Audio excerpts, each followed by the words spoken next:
பணம் கொட்ட போகுது. காசு, பணம், துட்டு, மணி பணம் எந்த வகையில் வருவா இருந்தாலும் அது அந்த வகையில் வந்துடும். பணம் வரும் சோர்ஸ் அத்தனை உங்களுக்கு கிடைச்சிடும். பணம் வருகின்ற சோர்ஸ், கவலைப்படாதீங்க. பணம் வந்தே தீரும். பணம் வருகின்ற சோர்ஸ் எல்லாம் உங்களுக்கு ஓகே ஆகிடும். 2ஆம் இடத்தில் ஆகப்பட்ட குரு சூரிய பகவானை இவர் பார்க்கும்போது, குரு பார்க்கும் பொழுது பணம் வந்தே தீரும். எப்படி சார் வரும்? 30,000 ரூபா சம்பளம் சார், எல்லாம் பிடித்தம் போக 25,000 ரூபாய் தான் வருது. எப்படி பணம் வரும்? நீங்கள் பணத்தை வெளியே கொடுத்துருப்பீங்கல்ல ஒரு காலத்தில், ஏதாவது ஒரு விஷயத்தில் பணத்தை இழந்திருப்பீங்கல்ல, அது ஏதாவது ஒரு விஷயத்தில் இன்வெஸ்ட் பண்ணியிருப்பீங்கல்ல, ஏதாவது ஒரு ரூபத்தில் வரும். நன்றாக புரிந்து கொள்ள வேண்டும் நண்பர்களே. பணம் என்பது ஒரு பட்டர்ஃப்ளை போல.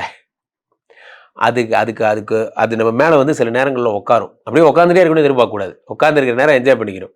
நம்ம விஜய் சேதுபதி டைலாக் மாதிரி தான். அது ஒரு காற்று மாதிரி. சில நேரங்களில் நம்மளை ஸ்பரிசி அப்படி உரசிட்டு போவோம். சரின்னு என்ஜாய் பண்ணிட்டு போயிடணும். ரொம்ப டீப்பாக போகக்கூடாது. அந்த மாதிரி தான்.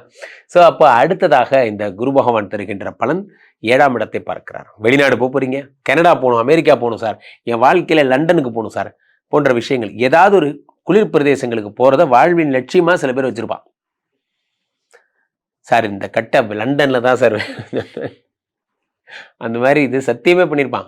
அங்கேயே போய் செட்டில் ஆக போகிறேன் சார், இந்தியா விட்டு என் குழந்தைன்னு ஒன்று பிறந்து அது லண்டனில் தான் சார் பிறக்கணும். எழுதி வைத்துக் கொள்ளுங்கள், நீங்கள் வெளிநாடு செல்வீர்கள், வெளிநாட்டில் செட்டில் ஆவீர்கள்.